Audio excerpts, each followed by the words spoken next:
144.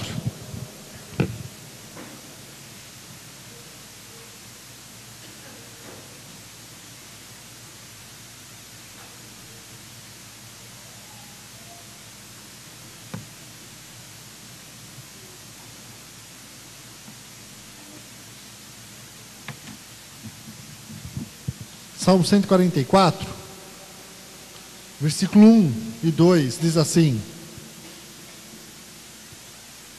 Bendito seja o Senhor, minha rocha, que adestra as minhas mãos para a peleja e os meus dedos para a guerra. Benignamente benignidade minha e fortaleza minha, alto retiro meu e meu libertador és tu, escudo meu, em quem eu confio e que me sujeita o meu povo. Salmo de Davi. Também leia o Salmo, abra sua Bíblia no Salmo 5, versículo 12.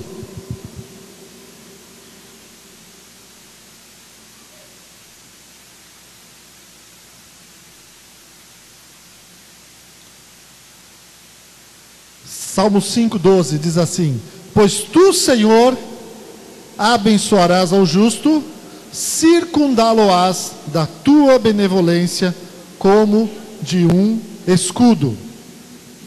E Efésios, capítulo 6.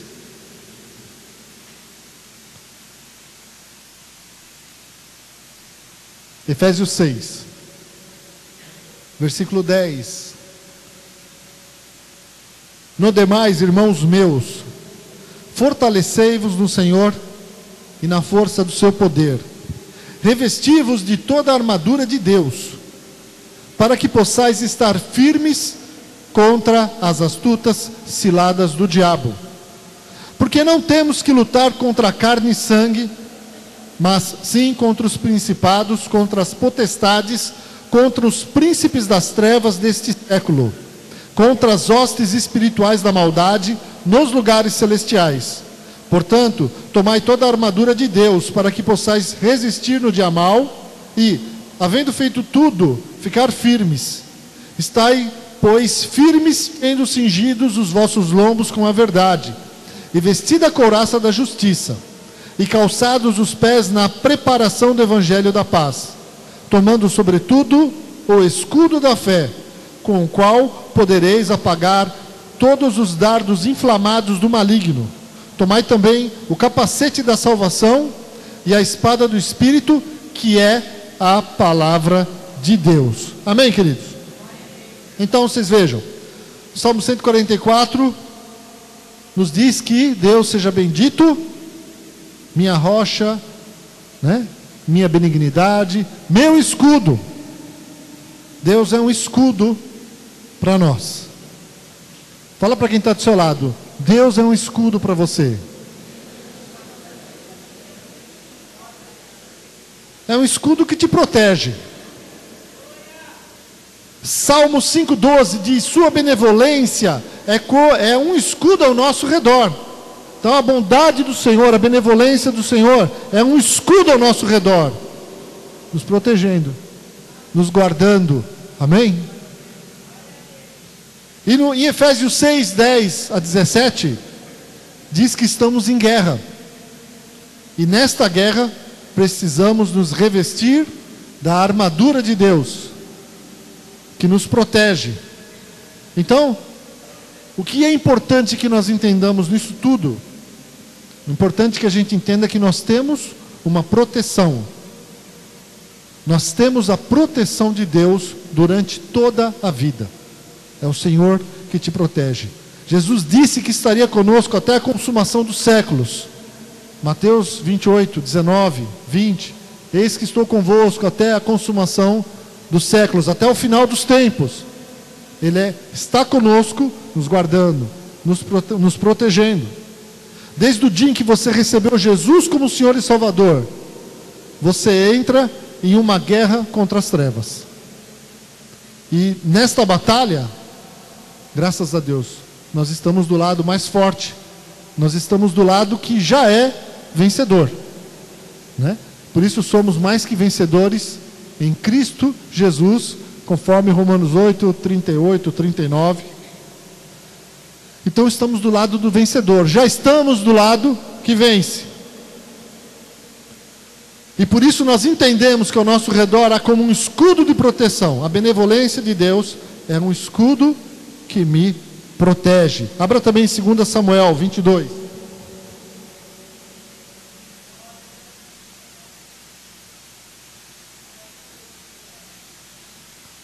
2 Samuel 22, versículo 31, diz: o caminho de Deus é perfeito, e a palavra do Senhor refinada. Ele é o escudo de todos os que nele confiam. Porque quem é Deus, senão o Senhor? E quem é rochedo, senão o nosso Deus? Deus é a minha fortaleza e a minha força, e Ele perfeitamente desembaraça o meu caminho. Amém?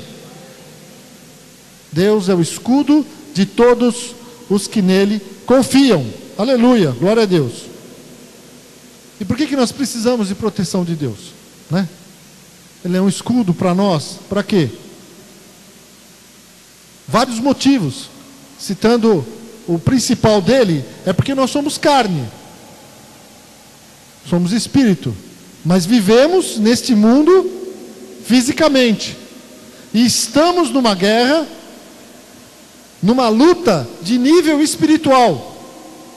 Lutamos contra principados e potestades, que não são de carne, são espíritos malignos, que querem nos destruir, querem acabar com a nossa vida. Por isso, sem as armas de Deus, sem o escudo de Deus, seríamos totalmente massacrados, né? Efésios 6:10, acabamos de ler. Nossa luta não é contra carne e sangue, mas contra quem? Principados e potestades, espíritos malignos, espíritos das trevas. A nossa luta é contra eles. Por isso precisamos da proteção de Deus, para cumprir o chamado que Deus tem para nós, para cumprir a carreira que Deus tem para cada um de nós, para fazer a sua vontade. Precisamos desta proteção do Senhor, do escudo que Ele é para aqueles que nele confiam. Você confia em Deus? Ele é um escudo ao teu redor, e você precisa confiar sempre, né?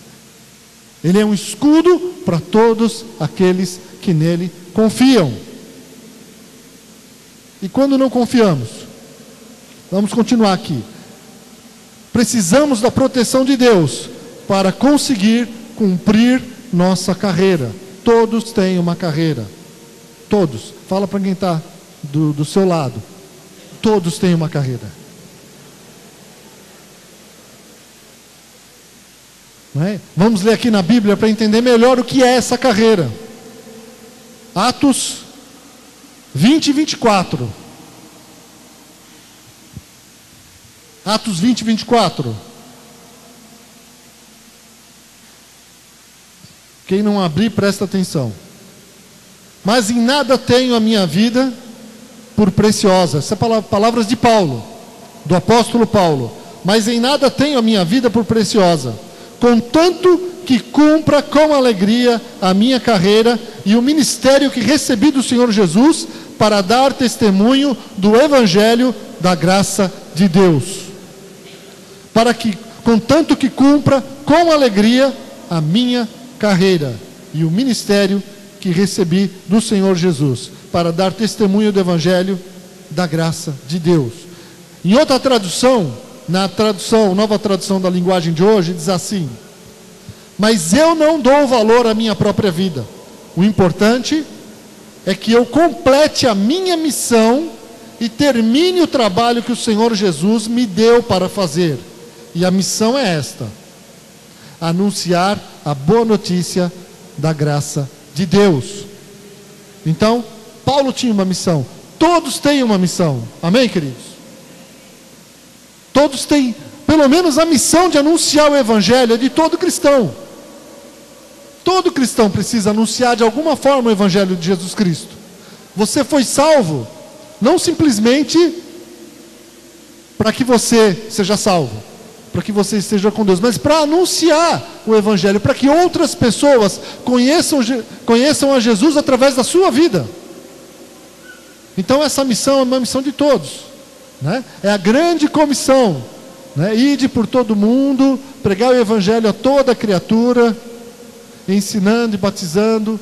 Então, essa missão é para todos nós, especificamente, mas há uma missão essa missão é para todos, genericamente, mas há uma missão específica para cada cristão.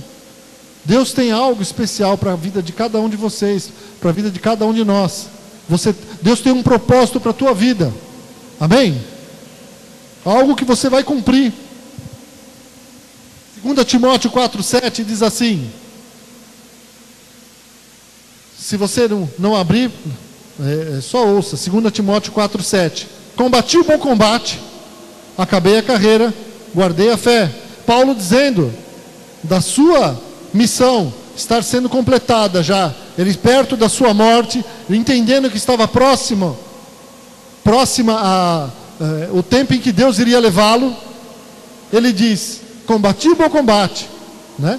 Acabei a missão, acabei a carreira, guardei a fé. Já pensou que bênção, irmãos? Cada um de nós poder dizer isso no final da vida. Combati o bom combate, fiquei firme, não desisti de servir a Cristo, cumpri minha missão, guardei a fé no meu coração, não abandonei a fé em Jesus Cristo. Bênção isso, amém? Paulo pôde dizer isso. Hebreus 12:1 diz assim, portanto nós também, pois que estamos rodeados de uma tão grande nuvem de testemunhas, deixemos todo o embaraço e o pecado que tão de perto nos rodeia e corramos com paciência a carreira que nos está proposta. Amém, amados? Então, com paciência, cumprindo a missão que está proposta. Isso aqui já é, em Hebreus, o autor já está dizendo isso para todos, não é Paulo simplesmente, é para todo cristão. Você tem uma missão, está proposta a você uma missão, de cumprir a vontade de Deus, amém? De no mínimo anunciar o Evangelho de Jesus Cristo. Aleluia. Então, amados, todos têm uma carreira, todos têm uma missão para cumprir, e todos precisam acreditar que Deus é com ele nesta missão. O Senhor é com você nesta missão, senão você desiste da missão, senão você não completa a carreira. Se você não crê que Deus está com você, que Deus é com você, o Senhor diz, nós lemos nas passagens anteriores, que Ele é um escudo ao nosso redor. A sua bondade, a sua benevolência é como um escudo ao nosso redor. Ele é um escudo para todos aqueles que nele confiam. Se não crermos que o Senhor está conosco, está nos protegendo, está ao nosso redor, nos guardando, você não completa essa carreira, você não completa essa missão. Você desiste no meio do caminho, porque não é fácil. Amém, queridos? E a gente vê isso na vida de vários personagens da Bíblia. Agora vai começar a ficar mais claro. Essa era a introdução. Minha introdução é longa, então fica tranquilo que eu não vou ficar aqui até tarde, não. Não vamos passar das 9, se Deus quiser. Né? Eu tenho medo, o pessoal fica falando, já estou terminando, né? Estou terminando, e mais 5 minutos, estou terminando, mais 10 minutos, estou terminando, melhor não falar nada, né? E vai terminando. Então, amados, eu vejo isso na vida de vários personagens. Neemias é um deles. Neemias, servo do Senhor. Neemias, capítulo 1, você vai ver a história de Neemias. Ele estava numa situação confortável. Ele é o copeiro do rei do maior império da sua época, né? O império dos persas. Vamos abrir lá no livro de Neemias, para ficar mais claro para você.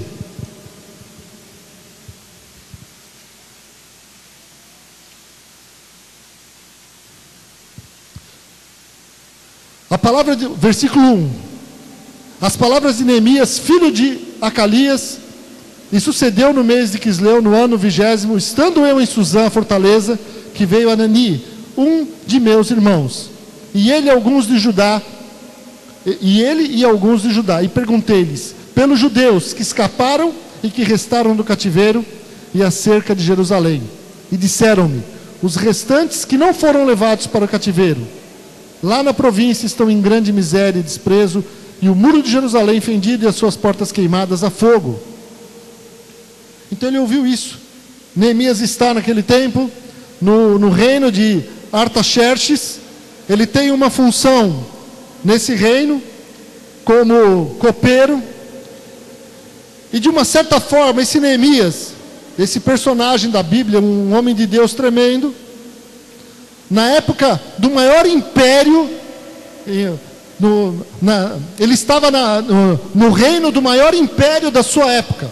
Então, com o rei mais importante, ele era o copeiro, era o que servia, que cuidava da comida do rei. Então não era uma profissão pouca coisa, né?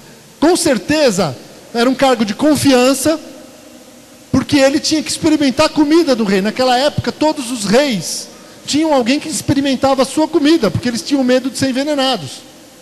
Então ele era quem experimentava aquelas iguarias, aquelas comidas, porque a comida do rei era a comida mais a comida mais farta, mas eu imagino que a melhor comida do reino era dele. Então ele tinha acesso a isso. Então, um cargo de confiança, certamente um bom salário, bons aposentos e acesso à melhor comida de todo o reino. O cara estava na boa. Pensa bem. Neemias estava numa situação, né, que eu não preciso me preocupar com mais nada. Deus me abençoou, sou próspero aqui, estou tranquilo.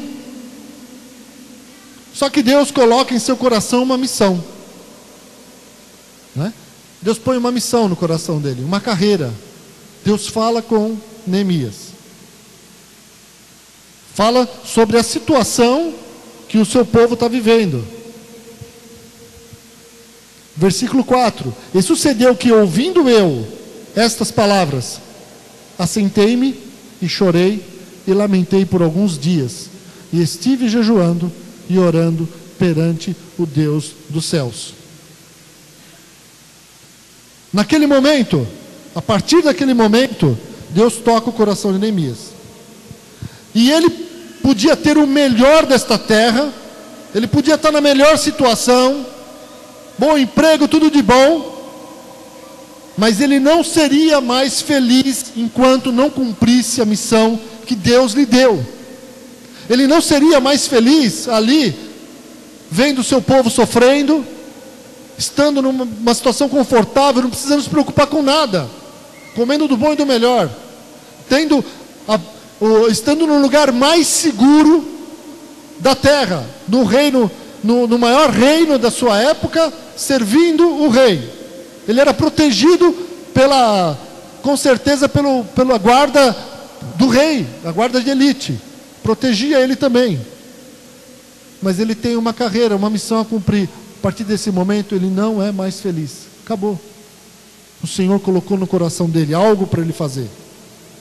E Neemias, ele tem uma grande virtude. Ele é uma pessoa diligente. E sobre diligência, a gente poderia até fazer uma pregação um dia aqui. Daria até para fazer uma outra pregação sobre o que é ser diligente, que tem tudo a ver com o livro que a Sandra falou que nós estamos lendo, né? Muito bom. Diligência é você desligar a televisão e se edificar, e crescer, e ler a palavra de Deus, e ler um bom livro. Outro dia a Sandra pregou aqui, no início desse ano ela pregou. Acho que foi a única vez que ela pregou esse ano, né? Isso foi uma indireta. Então, aonde você quer estar daqui 5 anos, querido? Aonde você pensa estar, aonde você pensa chegar daqui 5 anos? Quais são suas amizades? Né? Quais são os livros que você tem lido? Vocês viram aqui, quando a gente mostrou o vídeo aqui do pastor Arão, ele falando de uma pesquisa da ONU sobre leitura, que o europeu lê 12 livros por ano, o americano lê 8 livros por ano, e o brasileiro lê um livro, cada 100 brasileiros lê um livro por ano. Eu fui procurar isso na internet e não achei, né? Ele deve ter achado em algum lugar, mas os dados que eu achei ainda são ruins. O brasileiro é muito pouco por ano. Mas eu quero melhorar essa média. Amém? Então, estou indo, desliga a TV e faz uma escolha. Faça escolhas boas na tua vida, né? Os ímpios estão falando na televisão. A leitura muda a vida das pessoas. As pessoas que leem são pessoas diligentes, né? Diligência é sinônimo de zelo, de comprometimento, de determinação, de compromisso, de perseverança. É sinônimo de tudo isso. Então, de planejamento, de organização. E Neemias era uma pessoa assim. Eu não vou pregar sobre diligência, então vamos lá. Neemias, essa é uma virtude. Ele é uma pessoa diligente. E logo que Neemias começa a cumprir a missão de Deus, começa a oposição. É que nem nossa vida, você começa a fazer a vontade de Deus, vem a oposição. O diabo se levanta. Estamos numa guerra espiritual. A nossa luta não é contra a carne e sangue, mas contra principados e potestades. Amém? Temos que nos revestir da armadura de Deus, onde está ali o escudo da fé. Então começa a oposição. Neemias começa uma grande obra. Deus coloca no seu coração fazer algo muito grande, reconstruir os muros de Jerusalém que estão destruídos, e os inimigos estão ardendo em ira, né? A palavra de Deus diz lá que Sambalate ardia, Neemias 4 versículo 1, ele ardia em ira pelo que ele estava fazendo. E sucedeu que, ouvindo Sambalate que edificávamos o muro, ardeu em ira, e se indignou muito, e escarneceu dos judeus, e falou na presença de seus irmãos, e do exército de Samaria, e disse: os caras estavam prontos para a guerra. Que fazem estes fracos judeus? É assim que o diabo nos vê, e nos trata: vocês são os fracos, vocês não têm força, a nossa força é o Senhor, amém, queridos?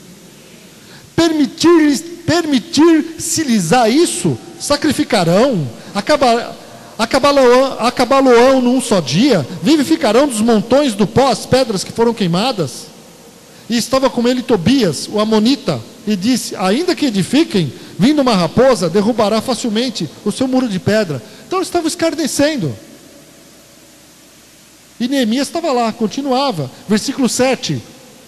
Neemias 4:7, e sucedeu que, ouvindo Sambalate e Tobias, e os arábios, e os amonitas, e os asdoditas, que tanto ia crescendo a reparação dos muros de Jerusalém, que já as roturas se começavam a tapar, e iraram-se sobremodo, e ligaram-se entre si todos, para virem atacar Jerusalém, e para os desviarem do seu intento. Porém nós oramos ao nosso Deus e pusemos uma guarda contra eles, de dia e de noite, por causa deles. Sabe, queridos, as guerras no Velho Testamento é figura da nossa vida hoje. Então essa situação deles naquele tempo, parece hoje, irmãos, os demônios se unindo com ódio para destruir tua vida. E você vai orar e Deus vai colocar guardas para te proteger, amém? Ele coloca os seus anjos ao redor de você quando você ora, quando você busca Deus. Ele te guarda, Ele te protege, você está fazendo a obra dEle, você está cumprindo a carreira, e eu olho essa situação, esse escudo, quando eu pensava nessa palavra, eu pensava como uma blindagem. A palavra que vinha na minha cabeça era blindagem.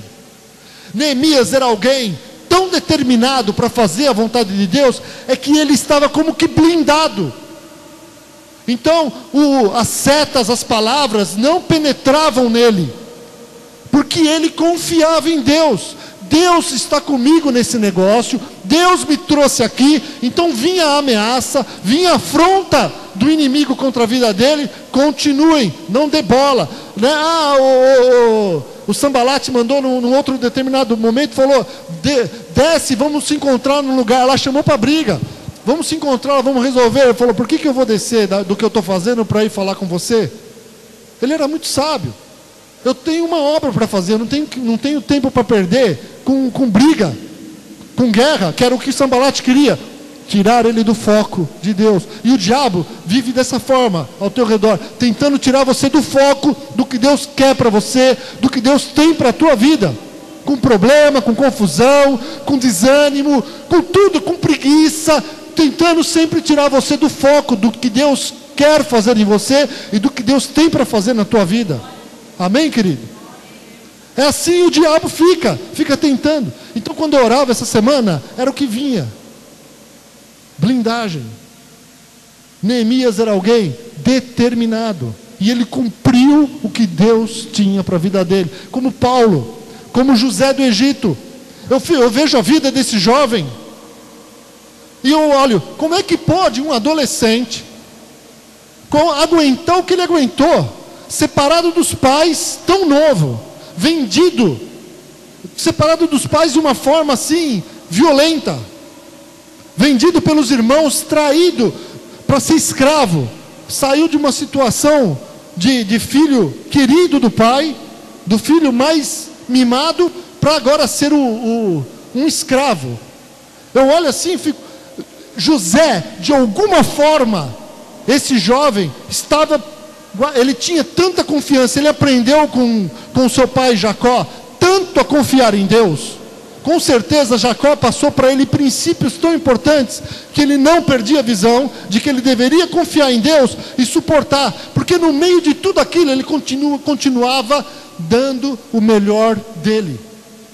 Ele continuava sendo o melhor naquilo que ele fazia, continuava sendo excelente nas coisas que ele fazia, mesmo escravo, sem saber aonde ia dar, sem saber aonde ele ia chegar.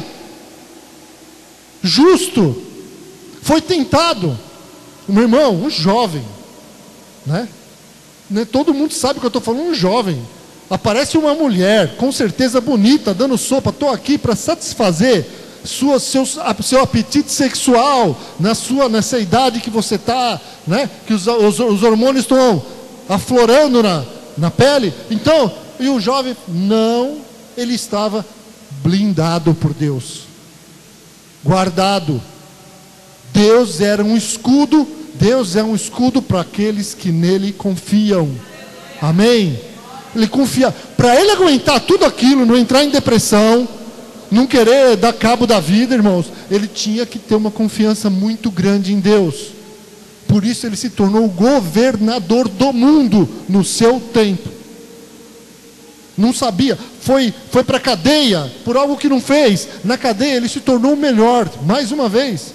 Ele tinha uma visão, ele tinha determinação, ele tinha diligência, né? Como eu falei para vocês, é um tema para uma outra pregação. Era um cara diligente, determinado, fazia o melhor. Tem que fazer, estou aqui, não adianta chorar o leite derramado, estou preso mesmo. Não sei o que passava pela cabeça dele.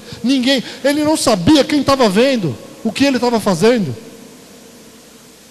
Deus estava vendo, Deus estava provando, Deus estava tratando com ele, e ele continuava com uma esperança e irmãos, para não se corromper, para um cara não se corromper como José, tem que confiar muito em Deus, tem que ter a certeza absoluta de que Deus está com ele, de que Deus está olhando para ele, que senão ele se corrompe. Estou aqui sozinho, posso fazer o que eu quiser, já me mandaram para cá, mulher dando sopa, tudo fácil, agora eu estou na cadeia ele estava com as piores pessoas do Egito. Onde estavam as piores pessoas do Egito? Na cadeia. Foi para lá que ele foi, com os piores, para ser o melhor de todos ali. Então ele tem que estar muito, muito determinado, muito, Senhor, com muita certeza. E é essa certeza que Deus quer que nós tenhamos. Ele está comigo, ali onde eu trabalho, ali na minha casa com a minha família, no momento que a situação aperta, na hora que eu estou com uma dificuldade financeira, quando vem uma enfermidade, Deus continua comigo. Porque se Ele estava com José do Egito, Ele está com a gente, amém? Se Ele estava com aquele garoto, e eu imagino que aquele garoto podia crer nisso, para suportar tudo aquilo, então, amados, Ele está conosco em todas as situações, em todas. Ao contrário de José do Egito, você vê um Sansão que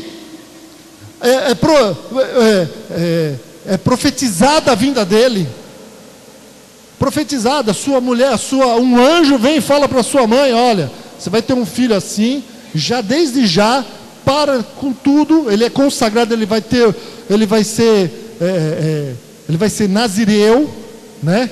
Não narizeu, certo? Narizeu já algo diferente. Nazireu, então era um voto que se fazia, onde ele não cortaria o cabelo, não beberia vinho, e a mãe dele já não poderia nem beber vinho, nem comer do fruto da vide. Bom, não importa. Indo, profetizado já. Então já havia ali toda uma consagração para aquele menino que viria, e que Deus, através dele, iria começar a libertar o povo de Israel dos filisteus. Que era uma situação difícil, a ponto de, numa outra pregação que eu falei para vocês, Deus não permitiu que o povo que tinha saído do Egito passasse pelo caminho dos filisteus. Mandou eles por um caminho mais longo. Não era tempo deles enfrentar os filisteus ainda. Então chegou o tempo. 100 e poucos anos, 200 e poucos anos depois, nasce Sansão. Recebe uma unção e ele se torna notável por causa da força sobrenatural que havia na vida dele. Ele faz coisas tremendas, né? Prodígios, uma força tremenda, começa a destruir os filisteus, herói do povo de Israel. A unção de Deus está sobre ele. Deus é um escudo ao redor daqueles que nele confiam. Amém? Então o diabo, irmãos, não consegue penetrar, né? Não conseguiu penetrar no escudo, na couraça, na blindagem, na proteção que tinha em Neemias, que tinha em José. O que ele vai fazer? Ele vai lançar seta na tua carne, aonde você, porque ele não vai abrir o escudo, mas quem pode abrir o escudo é você. Quem abre brecha é você. E o que o Sansão fez?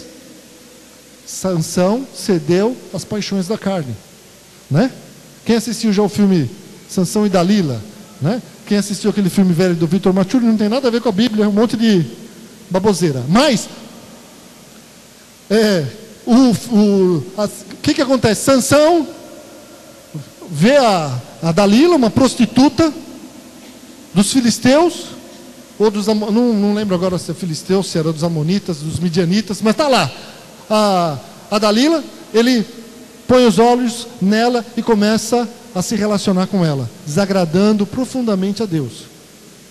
Mas só que onde estava o segredo da força dele? No voto dele de não cortar o cabelo. A força não estava no cabelo, certo? E aí ela fica tentando descobrir como fazer com que ele perca a sua força, certo? Aí ele conta para ela, a brecha está dada, ele corta o cabelo e o diabo faz com ele o que ele quer. Começa, primeira coisa, arranca os olhos dele, ele fica sem olhos, fica cego, humilha ele. Então Sansão é humilhado, destruído, por quê? Porque cedeu. Então a carreira de Sansão, a missão, fica ali impedida de ser concluída. Só que na prisão começa de novo a crescer o cabelo, sinal de que ele está se arrependendo. Sansão começa de novo a pensar no que fez. Imagina Sansão, meses e meses, rodando aquela moinha.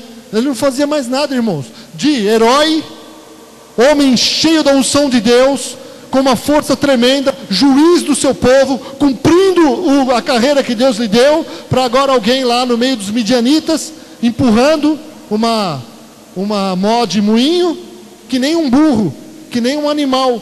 Era o animal que fazia aquilo. Ele fica lá fazendo isso e pensando certamente: o que eu fui fazer? Desagradei o meu Deus, não ouviu a voz de Deus falando comigo.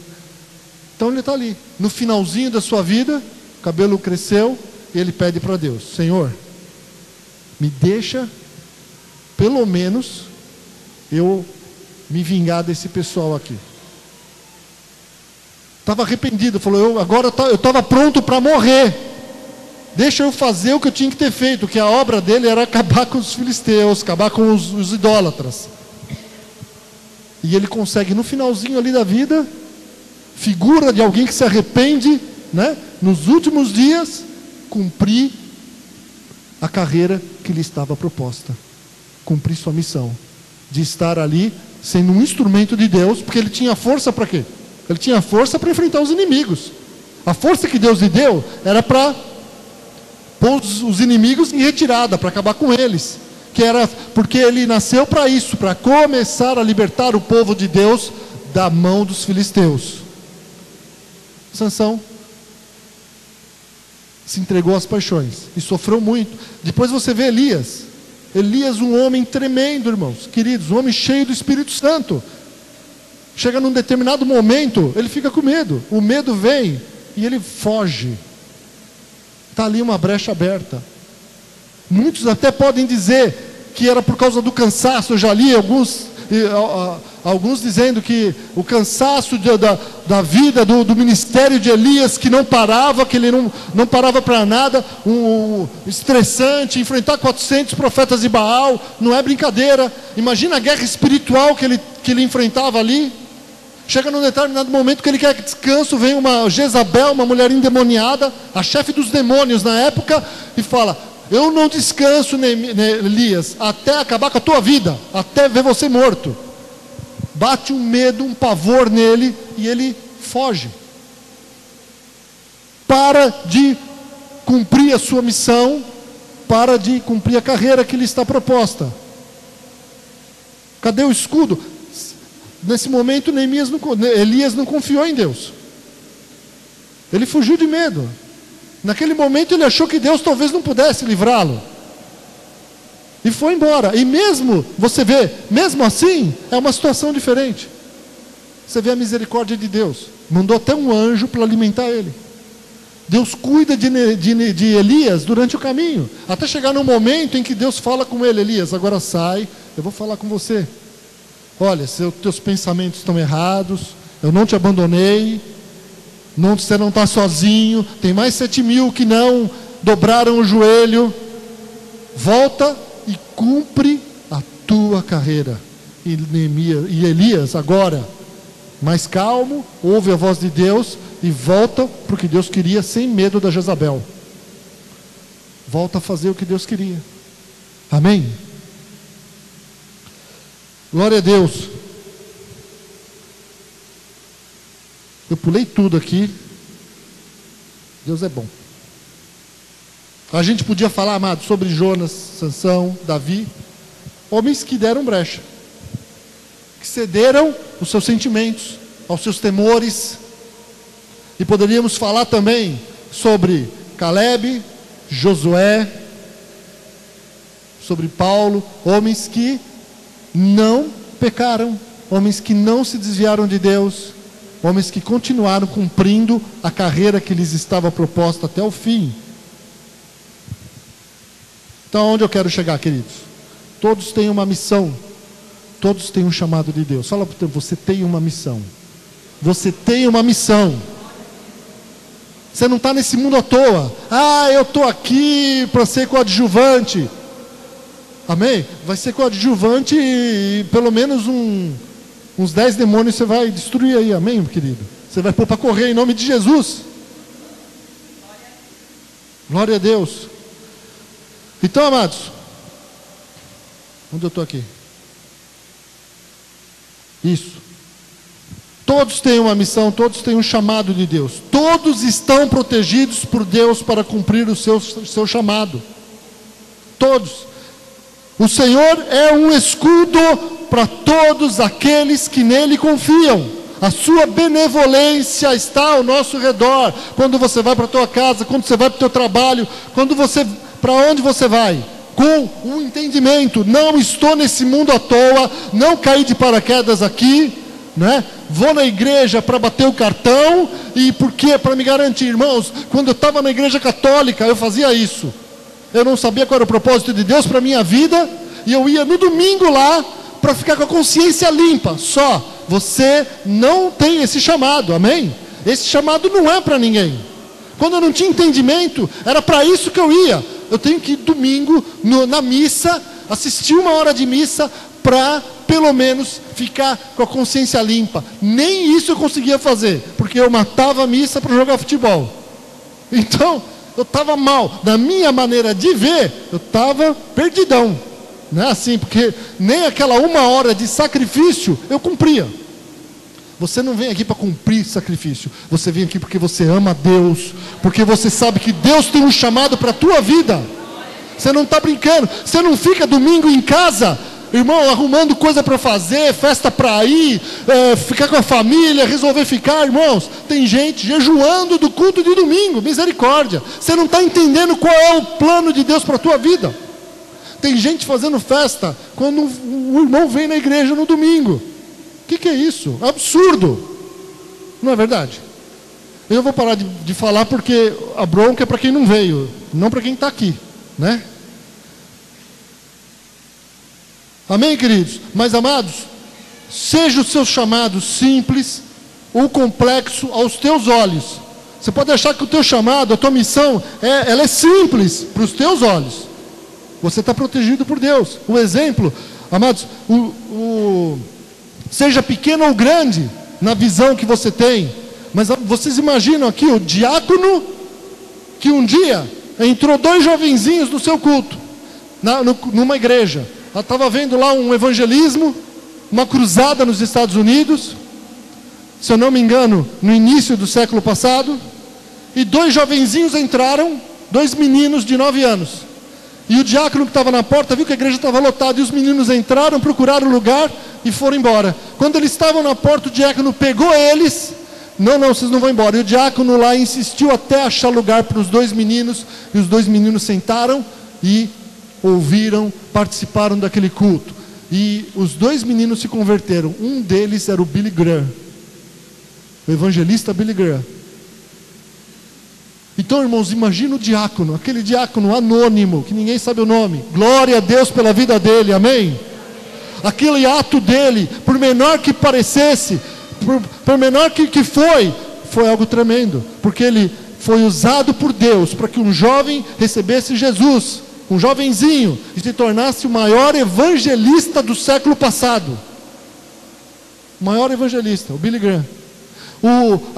A jovem que pregava para o ateu, lá na Coreia, um rapazinho numa cama, diagnosticado com uma tuberculose terrível, já com os dias contados. Você tem 6 meses de vida. E uma jovem foi pregar para ele, anônima. E essa mocinha pregava, e ele xingava ela, e ele maltratava ela, e ela insistia em falar de Jesus para ele. Até um dia em que ele viu que ela chorava tanto, que ele falou: por que você está chorando? Porque você não dá atenção às minhas palavras. Aí ele pegou: tá bom, eu vou te ouvir. Ele ouviu e aceitou Jesus. Ele aceitou Jesus e ela desapareceu.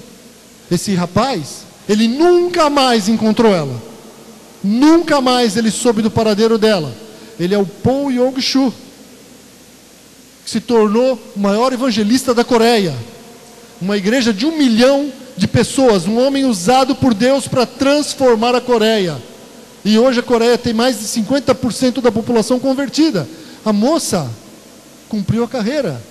Deve ter feito mais coisa, mas talvez, por menor que parecesse a obra dela, foi imensa.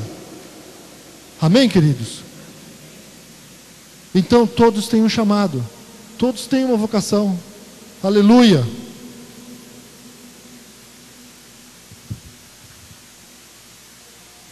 Vamos ficar de pé. Fique de pé, por favor. Olha só, já são 9 horas. Mas também,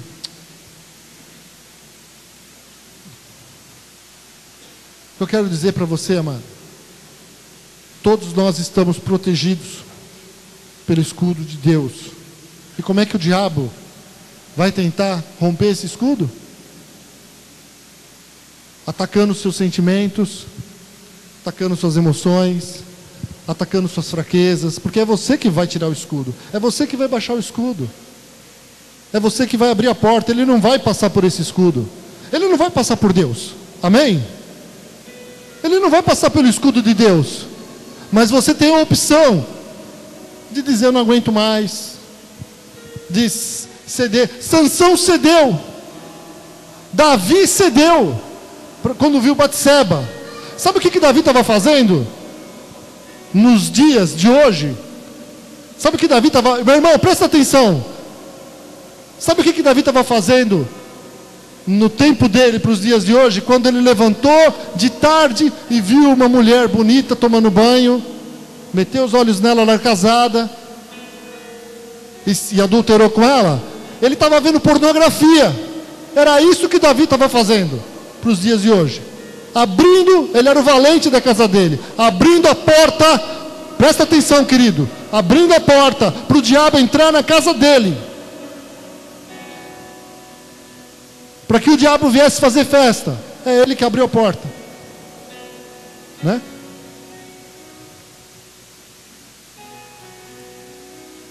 E conseguiu criar grandes estragos. Então, amados, o que o diabo vai fazer? Vai atacar tuas emoções, tua falta de domínio próprio, a inveja, orgulho, né? A arrogância, soberba. A soberba, diz o que é soberba? Precede a ruína. Então, depois que você se torna alguém soberbo, vem a ruína. Você cai. O que é ser soberbo? Não aceito correção, não aceito o que me diga o que tem que fazer. Que é isso? Mulher na igreja me falar o que eu tenho que fazer? Tá louco? Eu sou macho, né? Não aceito isso, não aceito que digam isso para mim. Nós precisamos dos outros. Nós precisamos uns dos outros. Amém? Fala para o teu irmão: eu preciso de você, querido. Eu preciso de você. Aí, se ele não falar nada para você, você cutuca ele e fala assim: você precisa de mim. Sabe que sempre tem alguém que fica quieto, não fala nada. Tudo bem. Paulo sofreu problemas de relacionamento, precisou perdoar irmãos, teve perseguição de todo tipo para não cumprir a carreira que lhe estava proposta. Por isso Paulo pôde dizer, como eu já falei, em 2 Timóteo 4,7: combati o bom combate, acabei a carreira, guardei a fé. Glória a Deus. E amados, agora é para terminar de verdade, por isso que eu não falei antes. Algo que nos tempos do rei Salomão estava muito claro para ele e que serve para os dias de hoje, são suas quase 20 citações no livro de Provérbios sobre a preguiça. A preguiça faz com que você olhe para as coisas e sempre dê desculpas. A preguiça tenta nos convencer que não vale a pena estudar, não vale a pena ler. Ela se expressa de uma forma de acomodação. Estou bem assim, né? Não vale a pena ir atrás de um documento, é tudo difícil, isso vai dar trabalho isso, dá trabalho acertar irmão, preguiça, dá trabalho acertar os problemas, pedir perdão, acertar as dívidas, tudo dá trabalho. Então você se acomoda dizendo: não tem como resolver o meu problema, e você se acomoda,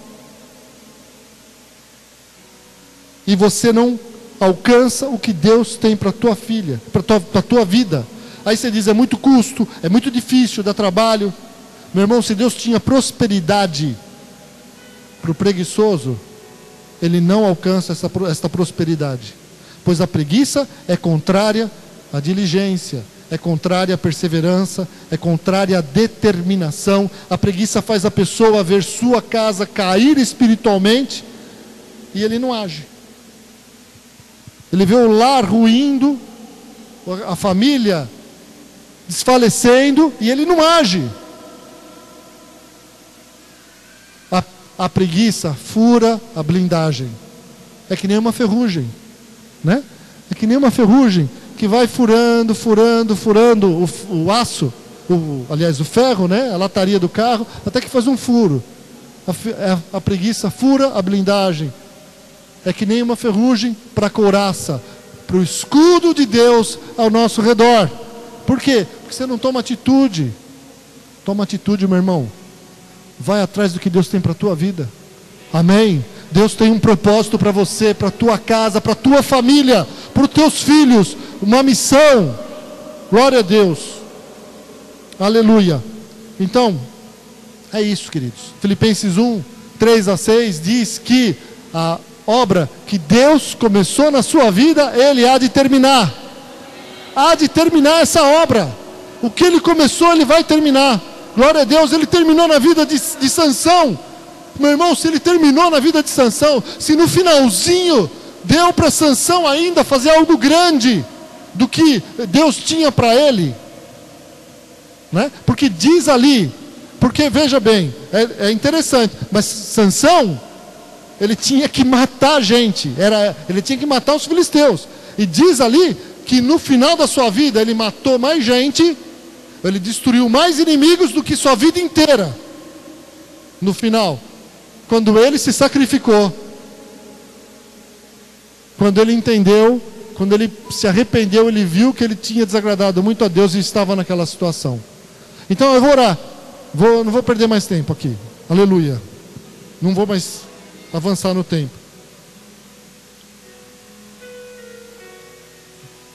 Você, querido, pense aí como é que está a tua vida. Você acha que você está cumprindo a missão de Deus? Você acha que você está cumprindo os propósitos de Deus para a tua vida? Você talvez não se sente como alguém que parou, que vê os problemas, vê as situações, as orações que parece que não são respondidas, as dificuldades e dá a impressão que acabou tudo. Você não se sente assim? Que parece que está parado as coisas, ou você talvez se olha para você e fala, poxa vida, eu não faço nada. Você talvez esteja assim, parou no tempo. E Deus tem um chamado para você. Deus tem um propósito para você. E parou por algum problema, ou porque você está dando brecha para o pecado, ou porque você está desagradando a Deus de alguma forma, ou porque você tem lutas, desanimou com a tua igreja, com as pessoas, né? Tem pessoas que chegam um momento e ela não confia mais nos outros. Você precisa voltar a confiar, porque ser cristão é ter relacionamentos, é viver em comunidade, é viver na congregação dos santos de Deus.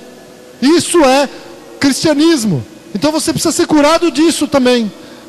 Relacionamentos é correr risco. E você só vai conseguir cumprir a palavra de Deus se você passar por situações nos relacionamentos que te exijam isso. Amar, perdoar, se relacionar, se dar, suportar uns aos outros em amor. Não tem jeito, querido. Não existe a igreja dos sonhos, não existe, é só no céu. Na terra, qualquer uma, você vai encontrar problemas. E esses problemas às vezes atingem alguns que eles param, travam e não fazem mais nada. Você está errado. Deus tem uma obra para você, Deus tem coisas para fazer em você e através de você. Deus tem unção para derramar na tua vida, amém? Então, essa noite, feche os seus olhos e peça perdão para Deus.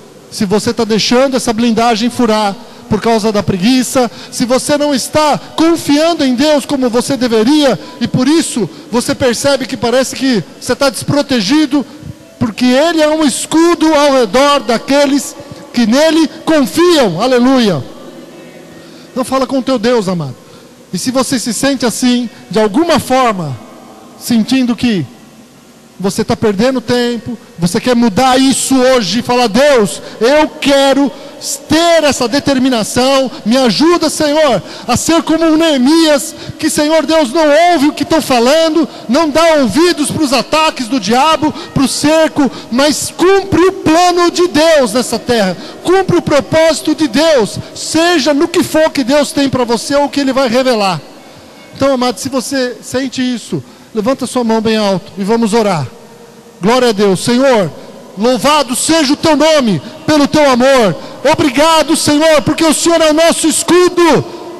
Nós podemos dizer, Deus é a minha fortaleza, Deus é o meu rochedo, o Senhor é a minha força, é a minha rocha, Ele é o escudo para aqueles que nele confiam, aleluia. O Senhor que me protege com a tua benevolência todos os dias, que ao meu redor coloca, Senhor, a tua benevolência. Nós te louvamos, meu Deus. Pai, abençoa o teu povo que está aqui, abençoa os meus irmãos, em nome de Jesus, Senhor, e ajuda cada um deles, Senhor Deus amado, Senhor, a cumprir a carreira que lhe está proposta, a cumprir o chamado que o Senhor tem para eles, Pai, porque esse escudo é para que eles cumpram, esse escudo é para que eles suportem as pressões, suportem as afrontas, os ataques. Senhor, fortalece cada um nesse dia, fala com cada um, Senhor, ajuda a vencer as tentações, ajuda os teus filhos, Senhor, a não ceder às paixões desta vida, Pai, mas estarem com os olhos fixos em Ti, como Josué, como José do Egito, Egito tinha, Senhor Deus amado, suportando toda afronta, toda tentação, toda investida do diabo, Senhor. Abençoa os meus irmãos, para que eles deem muito fruto, Senhor, para que eles sejam frutíferos, ó Deus, para que eles possam cumprir os teus propósitos, como José, Neemias e Paulo, Senhor, como Josué e Caleb, Senhor, como aqueles, ó Deus, que não se desviaram, não desistiram, não pararam, Senhor, de seguir em frente e cumprirem o teu chamado, cumprirem, Senhor Deus, a carreira que o Senhor propôs para eles. Abençoa cada um, renova as forças hoje, renova a visão, renova, Senhor, o coração. Deus, revela para cada um claramente, Senhor Deus, a missão que cada um tem aqui, em nome de Jesus. Senhor, eu repreendo o espírito da preguiça, da ociosidade, Senhor Deus, do comodismo, Senhor. Livra os teus filhos disso, Pai, em nome do Senhor Jesus Cristo. Nós te pedimos isto e agradecemos, porque queremos que o Senhor ouviu a nossa oração nessa noite. Amém e amém. Aleluia. Glória a Deus.